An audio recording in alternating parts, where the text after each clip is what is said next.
for folks as well.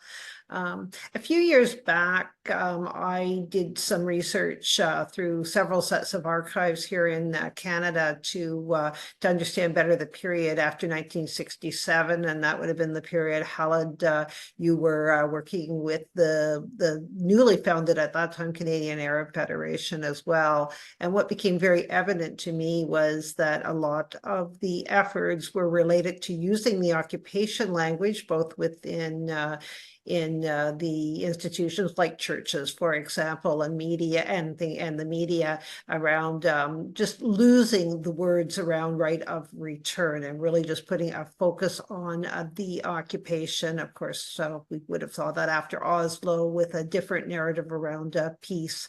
And so it's so refreshing to hear this panel, that we've really got that concrete information and the history and the work that Medill and other organizations are doing that makes right of return so strong. And about 12 years ago, a church here in Canada actually passed a boycott resolution of sorts, but in that same resolution, they also negated, if they had the right to do that, the right of return by saying only if the Jewish population integrity or demographics were maintained, some language like that, which people were focused on. Oh, wow, boycott language has been introduced. But in fact, in that same resolution 194 was really discounted within that institution. So I think it's so important that we understand and equip ourselves, including those of us in solidarity with Palestinian people,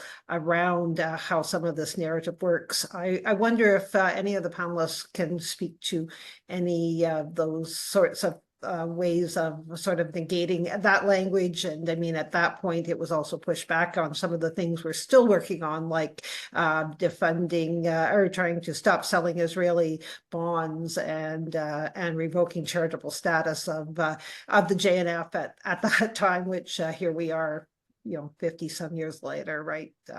Still in those conversations. So I wonder if any of the panelists might be able to speak to what we need to do in this moment as the narratives shift and change, and what we've learned from over the decades.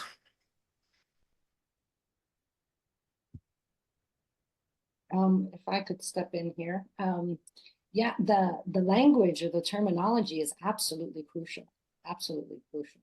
I mean, we've seen the way that the Israeli regime has conflated Palestinian resistance with terrorism. And we've seen how states have called Israel's genocide and aggression into Lebanon as its right to defend itself.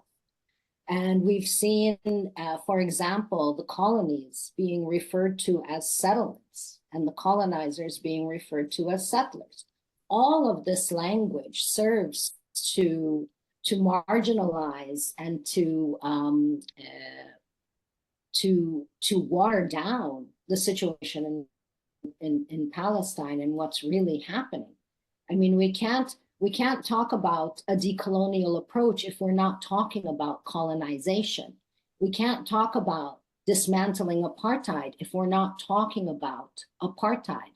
We can't talk about the right of return of Palestinian refugees and internally displaced persons if we're not talking about forced displacement and transfer.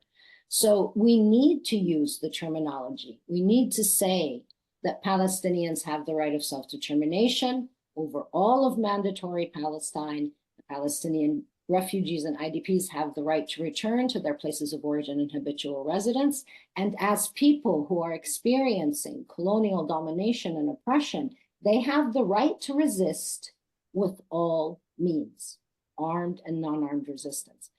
And one of the things also that Hannah said, why are the Israelis called hostages and the Palestinians are called prisoners?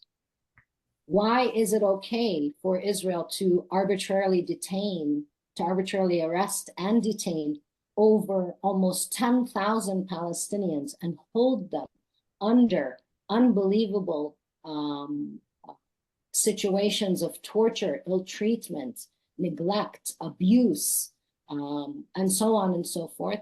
And there is no call for their immediate release. but at the same time, there's a call for the immediate release of the Israelis. So there is power behind using the correct language. There is power behind identifying the root causes properly so that we can put forth the proper solutions. And so one of the things that needs to be done by the international solidarity movements and others is to actually use this language and be very conscious of the language that is being used and to use it in a proper way. So when we demand, for example, self-determination of the Palestinian people, we are not saying self-determination for those in the 1967 territory only. We are saying self-determination for Palestinians in the 1967 territory, in the 1948 territory, and all Palestinian refugees in exile and their descendants. And when we talk about the right of return, we are talking about the right of return for all Palestinian refugees and internally displaced persons to their place of origin, regardless of whether that is the 1967 territory or the 1948 territory. So it's very important to use the language.